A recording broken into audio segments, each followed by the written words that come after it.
What is going on YouTube? Jimmy House here. Welcome back to the Jimmy House YouTube channel. Today we got a special one. We got the very best grappler in the UK. Owen, give him a shot, give him a shot. And then we got the shortest grappler in the history of the world right there. Look, look, look. Both of these fine gentlemen are from the beautiful continent of Europe. Frederick coming from Norway, Owen coming from the UK. Visiting down here in Austin, Texas to train with New Wave, and they were kind enough to loan me their time to lift with me here at Game Day Barbell in beautiful Austin, Texas. Today, for me, was a squat and deadlift day. Obviously, I'm getting ready for the American Pro here in 14 weeks. Owen and Frederick, we got them working some squat and deadlift. Owen was going through his workout plan. Really good stuff from him.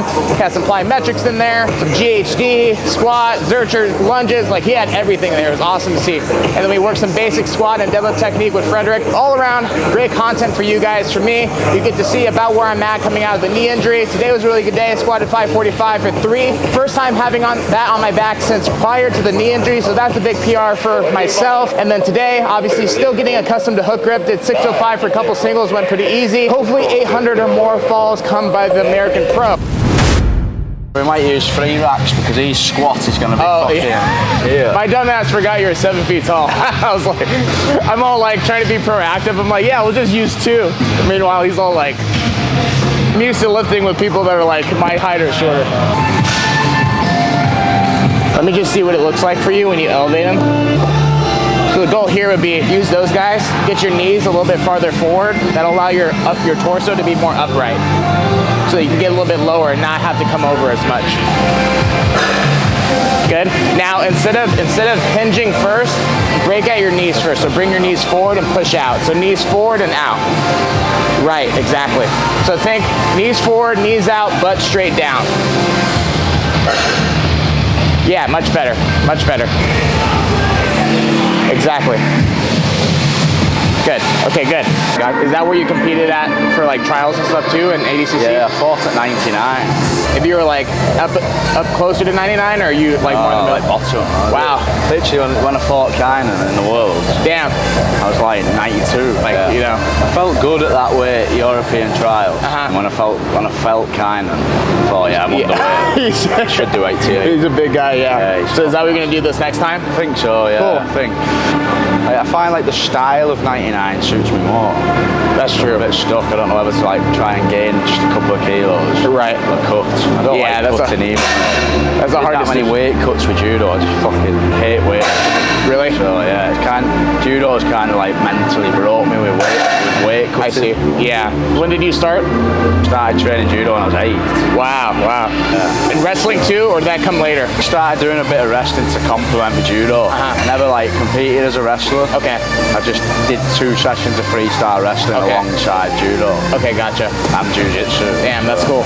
I think this will be a good thing for you, to be honest, because if it allows you to get deeper with less of this going on, then that's going to be more beneficial for your legs and take a lot off your lower back. I've been taught how to brace before. Breathe in, big belly, hold it, and I suggest holding it till the very top of the rep. Especially like as you're getting heavier, that stability that you get from the brace is essential, at least for the first half of the lift. When you go heavy, realistically, you kind of want to hold it the entire time. Like you'll see when I'm going later on in the heavier sets, I'm going to be holding the breath for the entire rep, really. So at least till about like here, like that.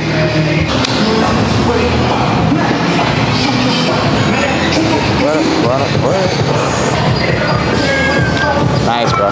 First thing, I think it would feel even more stable for you if you probably went without the shoes. Those shoes in particular, there's a lot of movement that kind of goes on with your foot that can kind of cause it to be a little bit unstable as you get heavier. And then 2, I might widen these like another ½ inch on each side, because when your knees are pushing out, they're like pushing on the outside of your foot, where in an ideal world, our shin stays stacked on top of our ankle and generally is in line with our second toe here, just so you have even distribution into the ground. And then when you unrack, get your feet underneath it completely, and then kind of groove your hips in to where you're like here, and then just stand straight up. That way you don't have to like use your back to lift off the rack.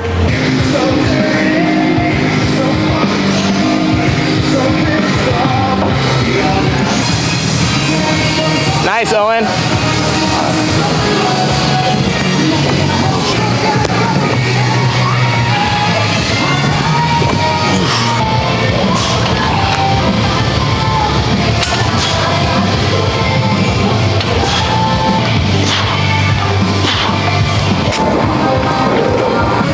typically go through circuits like that? We've done like 4, this is like a different block now, so Okay. I've done like 4 weeks of eccentric, Nice. 4 weeks of isometric. Okay. That's quite, Okay. quite sharp for a little bit.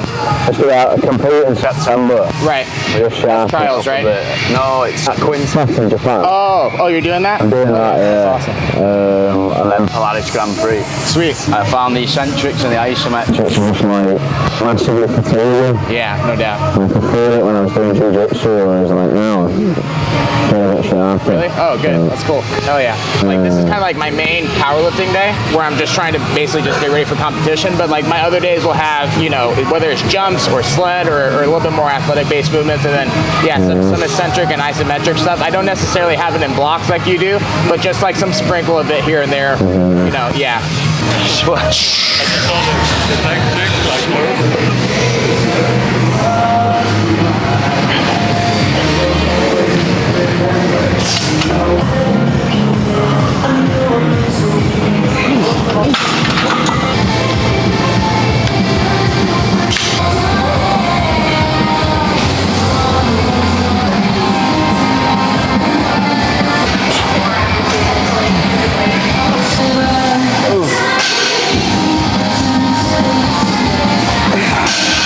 This will be 3. Yeah. 3. 3, yeah. Yep. Don't worry about it too much. I'll rack it before anything happens. Always.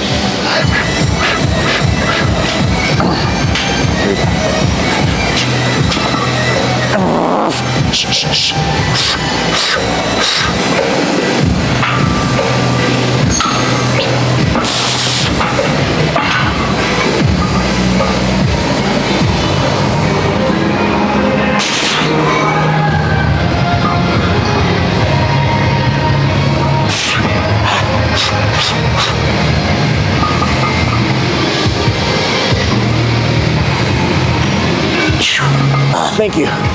Appreciate it. But that sticking point, I thought, if it comes down, I'm fucked. I know you're good, brother. Thank you. Started sticking, I thought, please don't fail, because I can't do anything.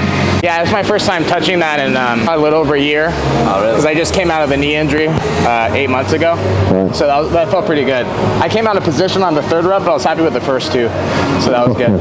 Thanks, bro. I appreciate it. Yeah, I'm trying to go for 3 times body weight at least for a squat in the competition. So you're doing the same weight again, though?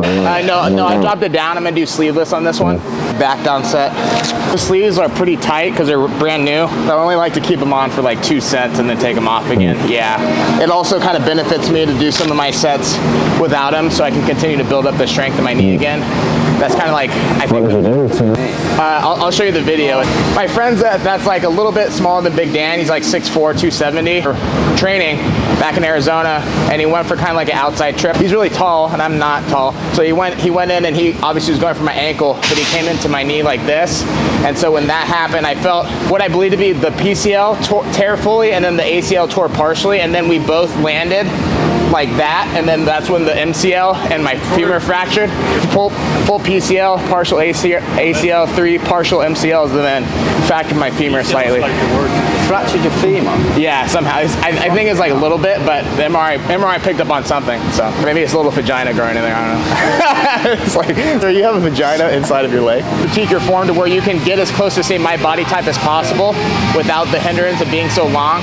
But yeah, that's the common misconception with the squat, is like, a lot of times, even I was taught early on, like, sit back, like, pretend like you're sitting in a chair, put your weight on your heels. And the reason why that's problematic is because at a certain point, once I get to about here, I can't get any lower unless I fold.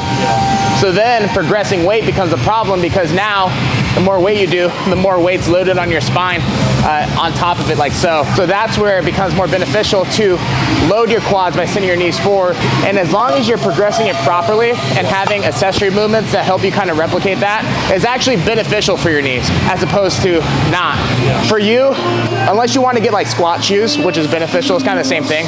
But even just that, there's no reason for you to not do that. Like if it allows you to squat and progress it better without less accumulative fatigue, then that's 100% what you should do. Do this one without your shoes. Do it without the shoes. I promise it'll feel better. Come forward a little bit. Stand a little bit. Okay, good, not bad.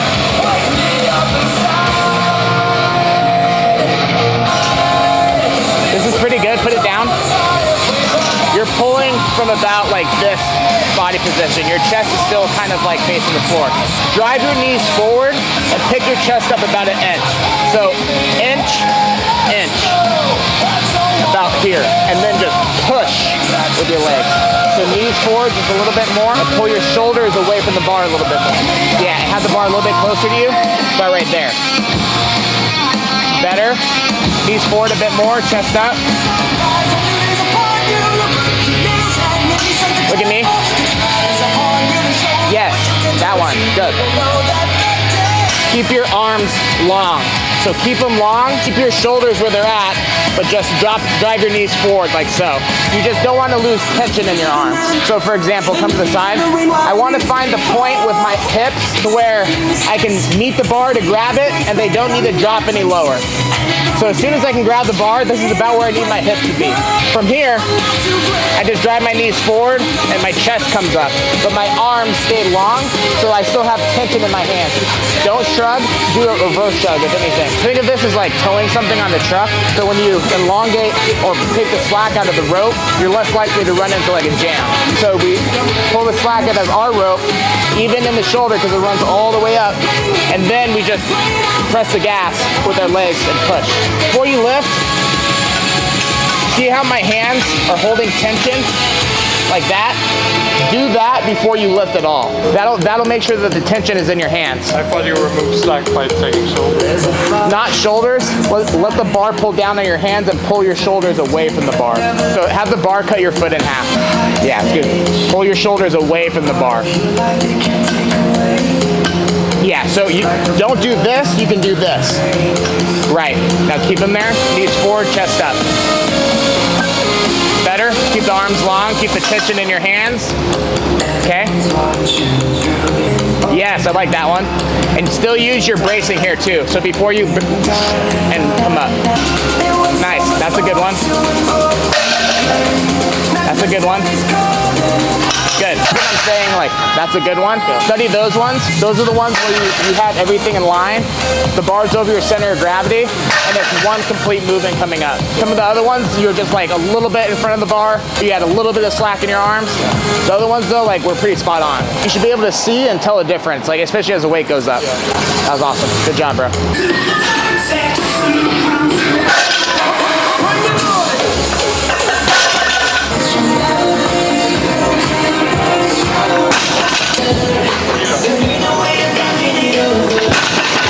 Let's go, and I think this